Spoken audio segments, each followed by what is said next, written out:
Hey, what's going on, you guys? It's Aces High here, and I'm super excited. Today, I'm bringing you guys the first video in my 7-day contest for the most interesting leaders in history. Now, when I say interesting, sure, I want to be entertained by them. They can't just be a hardcore, just perfect military strategist or something.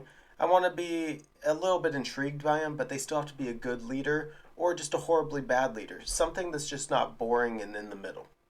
So I understand that's a wide array and a lot of things fall into it, but I just decided to do this. So if you guys haven't heard, I am actually every day for the next 7 days, I'm going to be posting a video where I talk about one of the, in my opinion, greatest or most interesting leaders in history. And at the end of the 7 days, I'm going to actually post a video just recapping everything from the 7 days, and you guys can comment on that and vote what you think is the best one. I'll let you guys know which one wins and let you know how the poll turned out. I'm really excited for this. It's going to be a lot of fun. As always, if you guys haven't subbed, make sure you sub and ring that bell, just because then you'll be notified of the other 6 videos to come.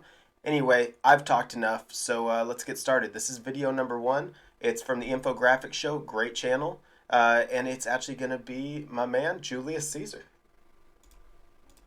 He was a man of the people, a populist who helped military veterans and initiated land reform. He was a brilliant strategist on the battlefield, an astute politician, and an avid historian. This man would become the last dictator of the Roman Republic, paving the way for the great Roman Empire. Julius Caesar was masterful, artful, and above all, That's actually something that I didn't know. I thought when he was in charge, it was already part of the Roman Empire, not the Roman Republic. It's very interesting, actually. powerful. He was adored by the man in the street for all those things, but despised by those who were envious of the hold he had over the people. This is the story of his life. Gaius Julius Caesar was born on the 12th of July, 100 BC in Rome. His parents were named Gaius Julius Caesar and Aurelia Cata. This family of his was noble, claiming descent from powerful ancestors. Where the name Caesar originated has been debated. It might have been related to the procedure of the Caesarean section. It could have been linked to the slaying of an elephant, or it might have been down to the first Caesar's thick, curly locks of hair. Despite being noble, the family was not particularly rich and didn't hold much sway in Roman politics of the day. They were comfortable, though, with the father holding the position of senator and the mother hailing from a wealthy family. Information is scant as to what happened in the early childhood of Julius Caesar, but we do know that he had to grow up fast due to his father passing away. At age 16, he was the man of the family. This was a time of division in Rome, and there was bloody civil war. Caesar's uncle Marius was in the middle of that, a man who had granted Caesar the position of high priest of Jupiter. Caesar was also married to the daughter of What the hell is High Priest of Jupiter? Jesus Christ. Also, I mean, if you're the son of a senator and your mother came from a wealthy family, I figure you have to have some wealth. I think he's kind of underplaying it a little bit. his uncle's main ally, Lucius Cornelius Cinna. Then all came undone for the young man when his uncle and his ally lost the civil war to the powerful Lucius Cornelius Sulla. Caesar was in a precarious position and his life was in danger. He was soon stripped of his priesthood, robbed of the inheritance he was set to receive, and for the sake of his survival, he went into hiding. But Caesar had a stroke of luck when his mother's family joined the support of Sulla. He was allowed to come out of hiding, but he was stripped of his title of priest. As things went, this would make the man to be, because priests were not allowed to become part of the military. Free of his title, Caesar looked to the army. This being a time of pervasive backstabbing, the literal kind, Caesar was well aware that being close to Sulla was perhaps not a prudent thing to do. He got out of Rome as fast as he could and joined military campaigns that stretched to Asia. He soon became a man of distinction and received credit for his part in military victories. Caesar had found his footing and his bearing in life. When he was 22 years old, the great Maybe somebody can answer this for me. Coming from being a senator's son, you know, from a wealthier family, a noble family, was he automatically a officer, or did he still have to work up his ranks? Let me know down in the comments. I'd really love to know.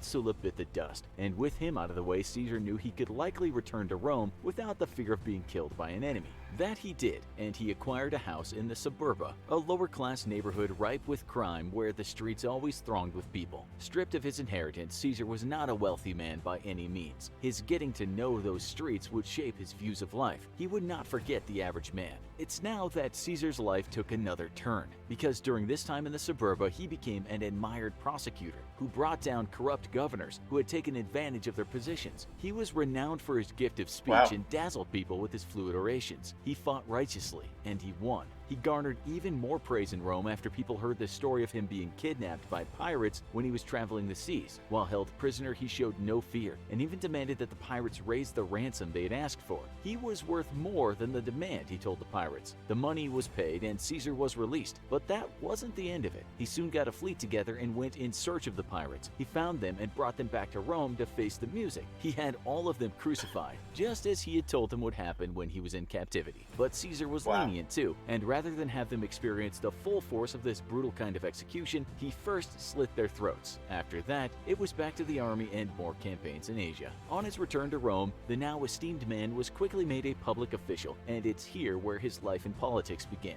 It wasn't all plain sailing. He lost his wife, then he married again, and then he divorced, but at age 37 he ran for the position of Pontifex Maximus, which That's actually interesting. Divorce, I don't know in the Roman side of things, but I know in a lot of areas divorce was not common or it was nearly impossible back in the day. Rome was a very interesting place, very different than a lot of societies at the time. Translates as the chief priest of the Roman state religion. It was a messy affair, with his rivals for that post accused of corruption. But Caesar won, and it wasn't even close. At the age of 41, he was elected senior Roman consul, a position he gained with the help of some powerful friends. He and those two friends would form what's called the first triumvirate. This consisted of Caesar, Gnaeus Pompeius Magnus, or Pompey, and Marcus Licinius Crassus. Why would they do that? Well, the simple answer is the constitution was in place to prevent any one person becoming too powerful and having too much control. But these men agreed to make a secret alliance in which they would help each other. Together, they were powerful, and each of them would take advantage of that. Caesar had one thing in mind to start with, a populist move, which would involve redistributing the public land to some of the poorer people in Rome. If anyone was against this, he said force might be used. The two men in this triumvirate agreed, and so people became aware of the alliance. He was successful, but his number of enemies were growing, especially within the ranks of the Roman aristocracy.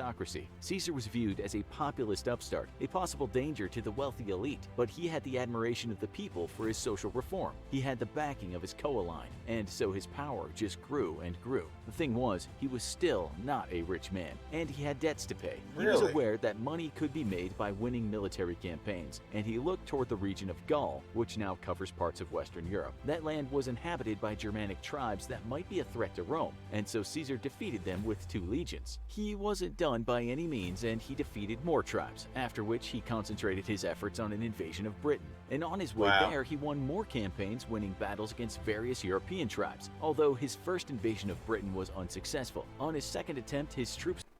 I've got a question for this. Was it England at the time? I mean, he's calling it Britain, and maybe that might just be for that, or was it still, Mercia and was it I don't know, Northumbrium, Wessex, and whatever the hell the other one is, East Anglia, the 4 kingdoms? Let me know. It would definitely help me out, you guys. Made it further inland and some alliances were made, but Caesar was forced to retreat once more due to the revolts in Gaul. But we shouldn't underestimate what he had achieved. Caesar and his legions had crossed Europe, and they had defeated everyone in their path. They had breached the borders of that island of Britain. Caesar had gained great respect for those campaigns, but he had his detractors in the people that thought he was gaining too much power. In Rome, there was trouble, and the triumvirate was strained. One of the enduring strengths of this alliance was the fact that Caesar's daughter was married to Pompey, but she died while giving birth. Caesar offered him another relative, albeit a distant one at the time, and this was turned down. Things went from bad to worse, and then the third member of the triumvirate, Crassus, died in a military campaign. Pompey then married the daughter of one of Caesar's political enemies, and that was the end of the triad. Caesar, meanwhile, was busy fighting insurrection on Gaul, campaigns that at the time might not have gone as he wanted, but he nonetheless came out as a victor. The many tribes had known that if they fought each other and the Romans, they were done for, so they formed an alliance and did have some success against Caesar's armies. But in the end, Caesar was victorious and he marched through parts of Europe and defeated around 300 tribes while destroying 800 cities. Caesar is now 50 years old and he faces a very big problem. Pompey is headed to the Senate and he's just demanded that Caesar disband his legions and return to Rome. Caesar is seen as a power unto himself and a threat to those in the Senate. He's accused of insubordination and treason. He knows what will happen and he does not meet the demand. Instead, he takes a single legion, men who are wholeheartedly behind him, to the border of Italy. He will not bow down. In Caesar's own words, he said, "The die is cast," and he entered Italy ready to go against his opponents in the Senate. Caesar was vastly outnumbered with his one legion, but those were hardened men who'd been fighting tribes for some time. The fight didn't even happen, and Pompey fled to Spain with his tail between his legs. Caesar went in pursuit and then left Rome in the hands of the great Mark Antony. Caesar had no ships since they'd been taken by Pompey, and so he marched into Spain, first subduing anyone that might align with Pompey and his troops, and then going in search of Pompey himself. What ensued was the Battle of Dyrrhachium, and at first Pompey had all the strategic advantages. Caesar's army was in a bad position, unable to attack and blocked in, so they could not get provisions to... Could you imagine fighting in a war like that? I mean, you could be just have people all around you and you never really know where to guard. You could be fighting one or two people in front of you, or one guy in front of you, one guy to the left, and suddenly somebody stabs you in the kidney from behind. I mean, it's incredible. I wouldn't want to deal with that. To feed themselves. Pompey, on the other hand, had the sea, and he could wait as long as he wanted. But as time went by, Pompey was finding it more difficult to get supplies while the harvest was on its way, and Caesar would be in good stead for battle. When the fighting finally commenced, Caesar lost ground. He was simply outnumbered by Pompey's forces. Both forces didn't back down, but in the end, Caesar halted his attacks. Both armies retreated and went in search of more men as well as supplies. And then what happened sometime after was the Battle of Pharsalus in Greece. Pompey again was in a much stronger position with double the troops that Caesar had and a lot more provisions. He knew if he just waited, Caesar's armies would starve. But the Senate demanded Pompey attack, and so he did. Caesar's battle-hardened soldiers were commendable, and his instructions were perfect. At the end of the battle, when many men had lost their lives, all Pompey could do was watch his men running away. He had finally been defeated. Caesar was a proud man, and it said he remembered every officer or centurion by their name. Pompey fled to Egypt, but there... That can't be true, right? I mean, how many people are in a legion? I know that you've worked with them their whole time, but I mean, there's no way. That's just got to be a myth that was started to kind of build morale or something, or build faith in Caesar, but there's no way. I mean, unless a legion's, only 200 men or something, but there's no way, right? Ptolemy XIII demanded that he be executed. He gave the head to Caesar to see. It backfired and Caesar was inflamed because he had been using his time granting amnesty to all those in the Senate that had been against him. Instead of killing his enemies and anyone who had fought against him, Caesar showed mercy and allowed the men to live their lives normally. Caesar then campaigned against the Egyptian pharaoh and he won again. He made the great Cleopatra the ruler, and they became lovers, which is a story that's gone down in history. Although Caesar was married in Rome, what happened in Egypt kinda stayed in Egypt. Now as dictator of Rome, Caesar went off again on more... I didn't know that. He actually made made Cleopatra the leader? That's very interesting.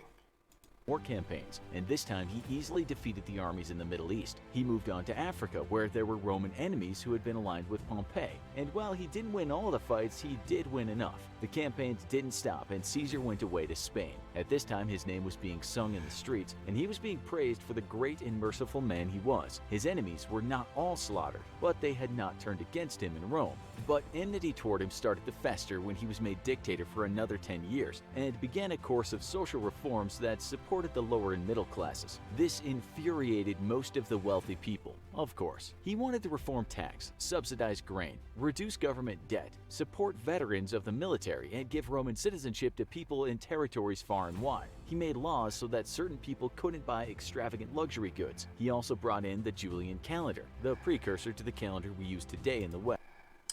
That's actually something I did know, is specifically July and August. July is named after Julius Caesar, July, Julius, and August it's named after, I believe it was his nephew, Augustus Caesar. Augustus. So that's just something interesting.